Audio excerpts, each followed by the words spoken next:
परिश्रम एवढं पाहिलं. आणि जुनी म्हातारी माणसं 80-90 वर्षे का जगली महाराज? याला 3च कारण: काळ्या आईची सेवा, गोठ्यातल्या गायीची सेवा आणि दारातल्या पाहुण्याची सेवा. बस, यांच्या दारातून पाहुणा कधी उपाशी जाणार नाही, भिकारी कधी परत जाणार नाही, आणि यांच्या दारात गाय कधी तरफडून. ही माणसं निरोगी जुनी माणसं का जगले? काळ्या आईची सेवा. ते बाकी काय असं पाहुण्याच्या लग्नाला जाता येईल, पेरल्याशिवाय नाही. हा, आबाळ आलंय, कोळपायचंय, कोळप घालून मैदाना. यांनी काळ्या आईची सेवा केली, गोठ्यातल्या गायीची सेवा केली, आणि दारातला पाहुणा जुन्या म्हातारीच्या तडाक्यातून सुद्धा कधी उपाशी गेला नाही. नाही नाही नाही नाही म्हातारीनं अर्धी भाकर, एक भाकर चुलीला लावली, एक भाकर जर तव्यावर असली ना, खालची लगेच अर्धी मोडायची, बिकरायला नेऊन द्यायची. भाऊ जाय, थांब अजून कालवण झालं नाही, नाही तर मग असं कर, थोडा वेळ बस, कालवणही नाही. हा, ही माणसं जगायचं कारण. आणि निरोगी का? नीतीचा व्यवहार. लबाडी दुकानदाराला बरंच हरभरे विकले पैसे देईल, पण बुडवणार नाही. आता लोक आठवड्याला नावा दुकानदार पाहते, याचे यानं मागायला त्याला जास्त झालं म्हणतो तू दुसरं दुकानात. जुन्या म्हाताऱ्यांचा एकच गुण आहे, काय? किराणा तिथंच. भाऊ हे बाय, पैसे आणले नाही, माल दे, पण आज माझ्याकडे पैसे नाही, आणि हरभरे ऐकले होतो, जर रुपया सुद्धा ठेवणार नाही, पण दे. आणि हरभऱ्याचे निमेच पैसे झाले. भाऊ निमे घे, निमे तूर इकले पाहू, नाही तर 4 गाया गा म्हणे, एखादा गोरा इकला शनिवारी, रविवारी शिन्नरच्या बाजारात का, मग पाहू. या माणसांची अशी खोड होती. म्हणून या माणसांच्या श्राद्धाला बोलायलाही बरं वाटतं. आणि दाव्यांमध्ये आता हे तरुण दावे येते महाराज, कधी कधी आपल्याला काय बोलायचं महाराज, सांगणाराच्या डोळ्यात पाणी येतं, काय दाव्याला बोलायचं महाराज. आणि आता जवळजवळ मी तर दाव्याला सहसा काही जातच नाही, ते आपल्या बजेटच बसत नाही. वर्षातून 1-2 वेळा दाव्याला नाही तर ते आपल्या बजेटमध्ये लग्न दावे बजेटच बसत नाही आपलं. त्या दाव्यांना काय बोलायचं महाराज? तरणी बांड पोरं मारायला लागली, आता मोटरसायकलवर पिऊन पडले आणि जागेवर 3 मेले, काय भाषण करायचं? ओवी कुठून आणायची बा? करायचे प्रवचन. आणि दाव्यांमध्ये भाषण करणाऱ्या लोकांना सांगून ठेवतो, माणूस कशाने मेला हे तुम्ही स्पष्ट सांगत जा लोकांना. ही अवलाद पिऊन मेली, तुम्ही सावध व्हा. हा अवलाद येडस होऊन मेली, तुम्ही नाद कमी करा. तुम्ही काय करता ते झाकून ठेवतो. तुम्ही कसाही माणूस मेला का म्हणता, एक उमद व्यक्तिमत्व गेलं, त्याच्यामुळे बाकीचे शपरलेवानी पेत्या मारला नाही, हे सांगून टाकायचं. काय फरक पडला का? हे बा 2 दिवस तुम्हाला लोक घोडा लावतील, पण ते लोकांच्या डोक्यात तरी येईन काही अवलाद काय फाश्या घ्यायच्या आणि काय आत्महत्या करायला. अरे पहाटी 4ला बाई उठती महाराज, दगडाच्या चुलीवर भाकर टाकीती, 2-4 भाकरी टाकीती, किटलीवर कालवण करते. 5 वाजता नवरा बायको थळ तोडायला निघतात महाराज, 10 वाजेपर्यंत 2.5 टन माल तोडी द्यात. विचार करण्यासारखी गोष्ट आहे का नाही? आहे का स्वेटर? आहे नाही का थंडी? आहे 10 वाजेपर्यंत 2.5 टन बैलगाडी भरती ती, तो तोडायला, ती साळायला, तो मुळे बांधायला, ती वाडे बांधायला. भरली गाडी, गाडीच्या वर ऊस करायचा, ऊसाच्या वर लुगडं लावायचं, बसली गाडीवर, निघाली कारखान्यावर गाडी 11ला 2.5 टन. आणि ती भाकर लगेच कालवणात चुरायची. अगोदर भाकर चुरायची आणि ते किटलीतलं कालवण त्याच्यात वतायचं, कारण गाडी अंधाळल्यावर कालवण सांडण. खाला चुरून खालं, येताना लगेच कवळीवर सरपण घेऊन आली, आड्या उतरली बी, दुपारा 2 तास झोपली बी. पहाटी 4ला तोडायला. तिला सर्दी नाही, तिला साबण नाही, तिला फेरायला लावली नाही, ती केस काळे करीत नाही.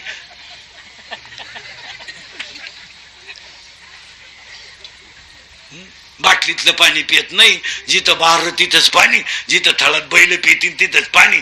त्यांना सर्दी नाही, हिचे केस काळे करून केस गळे. आणि त्या पावडरी आणल्यात कुठून, जेवढे चांगले चेहरे होते फार डांबरी सडका करून टाकले याला. आणि प्रत्येक पावडरीमध्ये केमिकल आहे. मग पावडरी लावायची, तुम्ही बावळातपणा केला म्हणून अख्खी गडी पावडर लावायला लागली. एवढा येडेपणा झाला. आता पकवाद्याला पावडर लावून काय करायचं? गायकाला पावडर लावून काय करायचं? तुम्ही चाल ऐकतात लोक, काय करत ही पावडरी फेवडरी महाराज लोक मी पाहिलेत. काही ही त्वचा आहे ना, तुम्ही हिला साबणाचा स्पर्श करू नका, त्वचा आयुष्यभर चांगली राहील महाराज. साबणांमध्ये पोटॅशियम आहे, सोडियम हायड्रॉक्साईड आहे, तिच्यात केमिकल नाहीत का? आणि साबणाने त्वचा खराब झाल्या तुमच्या, काय मध्ये तुमचं डोक्याला कोणत्याही रंगाची तेल लावा. हे केस काळे करणारे जे लोक आहे ना, तुम्हाला एक काम सांगतो मी, तुम्ही फक्त केस काळे करा आणि डोकं धुवायचं नाही, धुवू नका, बस एक दिवस ठेवा फक्त. आणि सकाळी मला फोन करून सांगा काय होतं, सांगा चला. फक्त केस काळे करायचे आणि धुवायचं नाही डोकं, अजिबात तसंच राहायचं. सकाळी मला सांगायचं काय होतंय. मी नाही सांगत काय होतंय, तुम्हाला जड जाईल, तुम्ही करा तेवढं आणि मला फोन करून सांगा काय होतं. करेक्ट, त्यांनी बरोबर सांगितलं. काय होत केमिकल आहे ते. त्या टीव्हीला जाहिरात पाहिली का, इथं मेलो मी आरडू माझं खरं पाठानं, आणि टीव्ही खोटं सांगतोय पटापट पाठात. टीव्हीला अख्खं भाषण जर झालं नाही एखाद्या पुढाऱ्याचं मंत्र्याचं, अख्खं भाषण नाही दाखवत ते कॅमेरावाले, ते 2 बाण त्या वाक्यावरच उडे हाणता येईलवर. असं म्हणले म्हणजे हे बातमी टाकणारी लोक आहे ना, ही दुसऱ्याला खरंच करायला होत्यात तवा गप बसा त्यात. असं म्हणले तो बाण नुसता उड्याच हाणतो येईलवर. असं म्हण बरं, तो बाण आहे कुठून येतो काय नेमका तिथंच घुसत होतो, आणि तेवढा बाण लावून धरायचा फक्त, खरं बोलायचं नाही. आता आमच्यासारखं खरं बोललं ना, इंदुरीकरांनी शिक्षकांच्या भावना दुखावल्या ठोका आमच्या. आणि टीव्हीतलं अख्खं खोट आहे. शेजारचे आलाम काका सोसायटी सोडून गेले का? हे आलाम काका कोण? हे आमचे लहानपणी बाळा. ते लगेच उघड काढतो पळात, उठा दिवाळी आली, मोती स्नानाची. लगेच ते म्हाताडे दरवाजा उघडीत, परंपरा कान फटावून परंपरा. आता फेर अँड लवली लावून जर माणसं गोरी होत असती तर मी इतके दिवस सावळा राहिलो असतो. काय माणसं, मी फेर अँड लवली झोपलोच असतो ना. विठोबा मंजन जर लावलं तर दात पडत नाही, म्हाताऱ्याने खालच असतं ना एक डबा. काय जाहिरात, आणि अख्खी जनता कशाच्या नादी लागली? त्या जाहिरातीच्या, साबणाच्या, बायांच्या, केसांच्या, कापडाच्या. होत्या का खरे आहे का? आता तुम्ही मी शेतकरी, कोरोजन लगेच पीक वाढत का? खाद्य खाल्लं का 3 लिटर दूध वाढते. मग आपण खाद्यच का असायला बांधून ठेवलं असतं बाई, का दूध गाडी वरून टाकीत आहे खाली घेत. अहो तिला पाणी लागत नाही का, तिला खाद्य लागत नाही का? नुसत्या खाद्यावर गाय दूध देईन का? तुम्हाला माझी एक इच्छा आहे, तुम्हाला सांगून टाकतो, आता सप्तमी आहे, मी मेल्यावर तरी तुम्ही सुधरा. कारण मी आहे तोवर तुम्ही सुधरू शकत नाही याचा अंदाज मला आलाय. आणि मी असाही मेलो तर तुमच्यात काही बदल होणार नाही. हाच माझा जीवन गौरव पुरस्कार आहे. नाही महाराज, लोकांनी थोडंफार तळतळीनं माणूस बोलतोय म्हणले बदलायलाच. काही नवीन आणायचं आपलं काही. आता आपल्याकडे लग्न सुरू झालेत. आता तुमचा पट्टा तर लग्न कोणता हात धरू शकत नाही. तुम्ही पैसेच कुठून आणते? म्हणजे कधी कधी पाहतो नांदूर पासून पाहा तर दुडीच्या पुढे सिन्नर पर्यंत 15-20 लॉन्च झालेत, आणि प्रत्येक लॉन्चला संध्याकाळी लग्न. हो, आम्ही रात्रंदिवस आत बतोय तरी कधी कधी घालवला तेल नाही. तुम्ही एवढे पैसे आणत्या कुठून? गावभर लाइटिंग फेटे. आणि आता तर तुम्ही वेगळाच तमाशा आणलाय. लग्नांच्या पत्रिका बंद केल्यात आणि ते पोस्टर लावायचे, बॅनर लावा. ते तुम्ही पराक्रम केला, बाप झाला तू, बाकीचं गाव माणसूट आहे. पण ते नवरा नवरीचे फोटो जरा माणसाच्या अवलादीचे लावा बा. काय पायाजोगे का ते चित्र? ते बंगरी नवरदेव खबर मांड.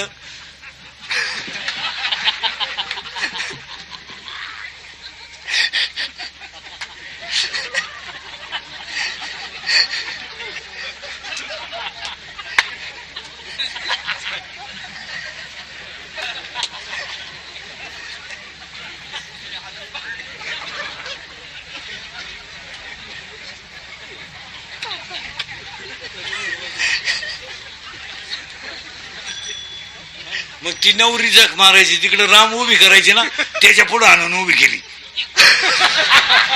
ती आवळून धरते तिला. आता ती पहिल्यांदाच 3 याला पडून गेली, आता सोडली तरी जात असते का ती? आणि त्या लग्नाला आम्ही आशीर्वाद द्यायचे. काय येड्याचा बाजार आहे का? आणि पुरींचे फोटो इतके बिंडोक आलेत, काही काही पुरींचे घागरा घालती, घागरा घागरा, नवरी नवरी, घागरा घागरा, आणि घागऱ्याचं एक टोक हातात धरती. ते फोटो पहिले बदलावा. तुमचं काय मत आहे? तुम्ही लावा. आता हे फोटो आहे, किती सुंदर लावलाय. बबन कारभारी जाधव, अंजनाबाई कारभारी जाधव, सुंदर दिसते का नाही? बाबाचा म्हाताऱ्याचा फोटो सुंदर दिसतो का नाही? मग तुम्ही सेपरेट लावा नवरा बायकोचे फोटो, पोरांच्या आईबापाचे लावा. ते येडे टोणगे उभे करायचे डांबरीत कुठं तरी, आणि ते थोबाड वाशेल आपलं. त्याच्या कावळे बसून गेले तरी जोडपत असत, कावळ्याने कार्यक्रमही केला तर जोडपत असत. आणि त्याच्यापेक्षा एक बावळाटपणा आणलाय आता. त्या मंगलाष्टकाच्या टायमाला एक बलून आणलाय, बलून. तो फुगा आणलाय, फुग्या, आणि त्या फुग्यात नवरा नवरी घालायची, आणि ते डान्स करीत खाली येणार स्टेजवर फुग्यातून. आता तो नवरदेव मग शिवाळणारा तो 10 मुसळ्या गडी तो घातला बलून मध्ये. आता ते याडच. आणि नवरी नेली ब्युटी पार्लरला, मोकार मेकअप. ब्युटी पार्लरला गेल्यावर 3 गोष्टी करावं लागतं पोरीनं. पहिलं फेसिंग करावं लागतं, नंतर मिक्सिंग करावं लागतं, आणि नंतर सिरिया मिक्स करावं लागतं. अशा 3 पायऱ्या त्याच्या. फेसिंग म्हणजे खड्डे भरणे, डांबर होत नाही. मिक्सिंग म्हणजे याला शेप देणे, आणि सिरेमिक्स म्हणजे इथल्या पट्टी चमकी भरायची, ही बाजू थोडी इकडं वाढवायची, आणि केसाला असा आकडा पाडायचा, आणि एक बट गालावर घ्यायची.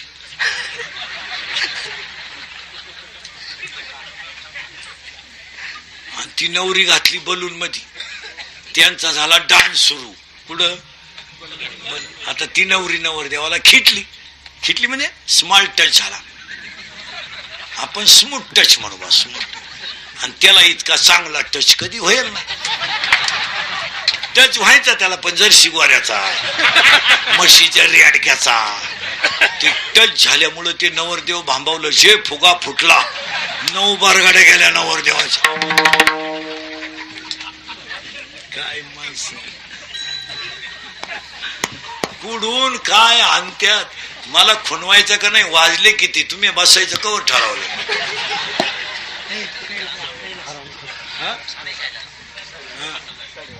विठाला